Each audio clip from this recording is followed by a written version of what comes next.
매일 묵상의 집 출애굽기 5장 22절에서 6장 13절. 첫 번째 바로를 방문한 이후 벌어진 일로 인해 모세는 크게 낙심하여 하나님께 심경을 토로합니다. 모세가 여호와께 돌아와서 아뢰되 주여 어찌하여 이 백성이 학대를 당하게 하셨나이까? 어찌하여 나를 보내셨나이까? 내가 바로에게 들어가서 주의 이름으로 말한 후로부터 그가 이 백성을 더 학대하며 주께서도 주의 백성을 구원하지 아니하시나이다. 어쩌면 모세는 한 번의 출애굽이 이루어질 줄로 기대했던 것 같습니다. 그런데 도리어 상황이 더 악화된 것 같아 크게 낙심한 것입니다.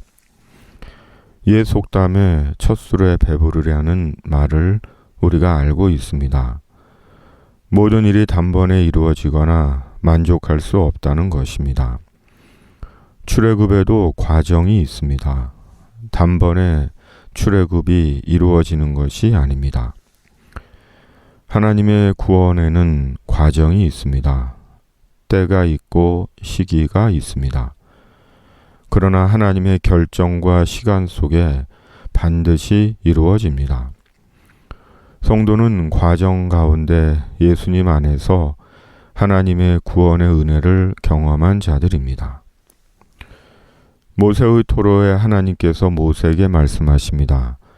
여호와께서 모세에게 이르시되 이제 내가 바로에게 하는 일을 네가 보리라. 강한 손으로 말미암아 바로가 그들을 보내리라. 강한 손으로 말미암아 바로가 그들을 그의 땅에서 쫓아내리라. 하나님이 모세에게 말씀하여 이르시되 나는 여호와이니라. 그러므로 이스라엘 자손에게 말하기를 나는 여호와라. 내가 애굽 사람의 무거운 짐 밑에서 너희를 빼내며 그들의 노역에서 너희를 건지며 편팔과 여러 큰 심판들로서 너희를 속량하여 내가 아브라함과 이삭과 야곱에게 주기로 맹세한 땅으로 너희를 인도하고 그 땅을 너희에게 주어 기업을 삼게 하리라. 나는 여호와라 하셨다 하라. 하나님께서 모세에게 하신 말씀은 반드시 이스라엘을 출애굽시켜 예배로 이스라엘의 지위를 회복하고 약속의 땅으로 인도하신다는 것입니다. 그런데 하나님께서 반복해 하시는 말씀이 있습니다. 나는 여호와라 입니다. 나는 스스로 있는 자이니라 입니다. 하나님의 칭호 여호와란 이름은 가벼운 칭호가 아닙니다. 경히 여기거나 취급해서는 안 되는 이름입니다. 왜냐하면 여호와, 그 이름 속에 창조와 구원과 약속이 들어있기 때문입니다. 세상의 기원과 구원의 비밀과 인생의 희망과 소망이 들어있기 때문입니다.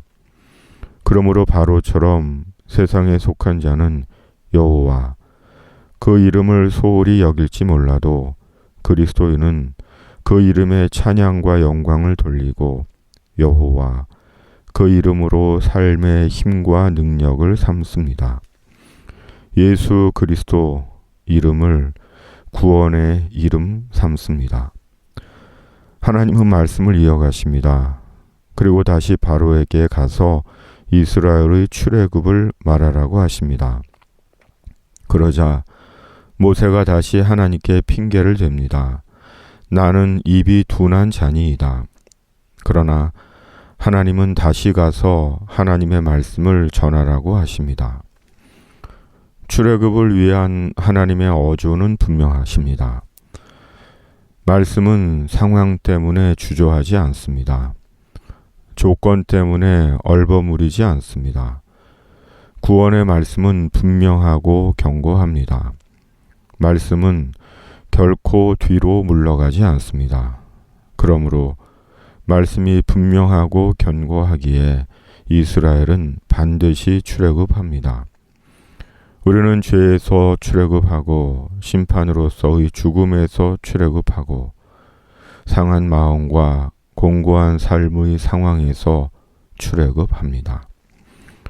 여호와께서 모세와 아론에게 말씀하사 그들로 이스라엘 자손과 애굽 왕 바로에게 명령을 전하고 이스라엘 자손을 애굽 땅에서 인도하여 내게 하시니라.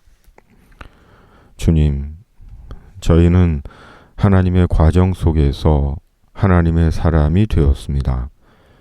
그리고 앞으로도 주님께서 저희의 길을 선히 인도해 주실 것입니다. 분명하고 견고한 말씀으로 말씀대로 이루실 것입니다. 말씀에 대한 믿음이 흔들리지 않게 하여 주시옵소서.